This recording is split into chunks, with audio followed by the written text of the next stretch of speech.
लगाएर हुने एउटा बराबर मान्छे पुग्दैन दुईटा बराबर भइदिएर ल्याउने त्यहाँबाट बिहा गर्ने कसो बिहा गर्ने हो सन्चै हुनुहुन्छ फुपू सन्चै अलि अलि तल गरौँ न तल क्यामेरा मुख देखिएको छैन हजुर आज सुन्दिनँ अब अर्का अब आफ्नो मात्र अब अर्का सुन्दिनन् अलि तल गराउनु त्यही हो क्यामेरा यता अझै तल गराउनु न फुपूको मुख तल छ क्यामेरा हो त्यस्तो अब देखियो आगो बाल्दैछु के त्यहाँ कुरा गर्नुहोस् गरे यसित कुरा गर्नुहोस् यहाँ भिडियो गराउनु लाग्छ ए के गर्ने त के गर्ने अब जाने अब पालो आउँदै आउनु युट्युबर भइयो त्यहाँ भन्नु दिनुहोस् है आमालाई भन भन के देख्यौ गरे आमा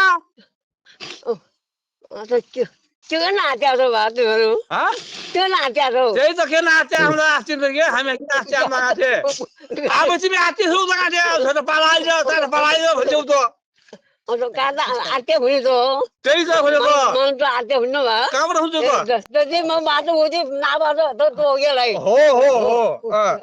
हो कि होइन त्यही त जति बोलेको त गरेछ छोर सुन्न लाग्यो अन्त त्यसले के गर्ने त गर्दैछु भन्छ हेर अब तलबाट काट्दिने हो यसलाई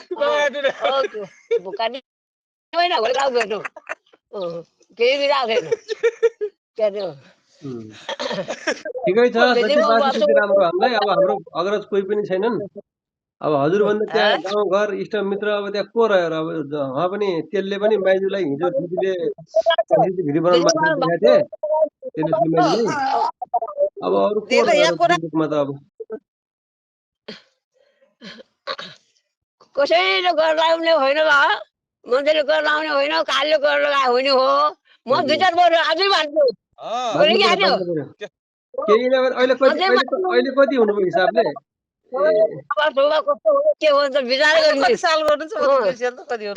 नै त्यसले त 87 भन्नुहुन्छ 87 मात्र कहाँ हुनुहुन्छ कि 100 वर्ष त गरेर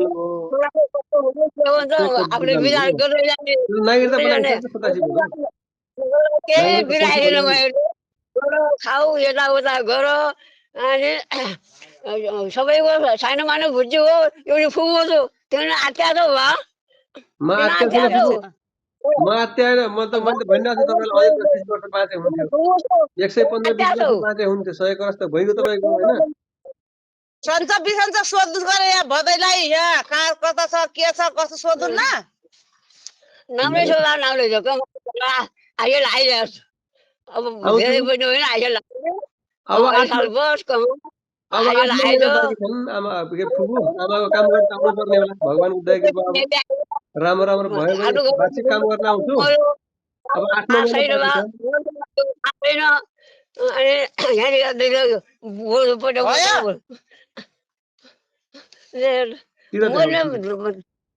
मुनो थाहा छैन बान्नु थाहा छैन थाहा छैन हे काल त भयो काल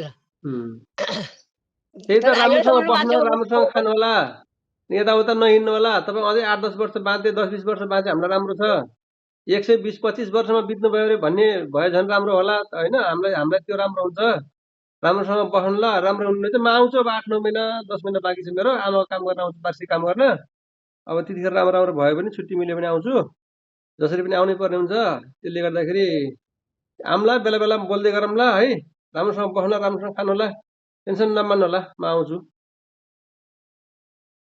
कोही नजाने र छापा बस्ने र खाने र छापा बस्ने नहिँड्ने र धेरै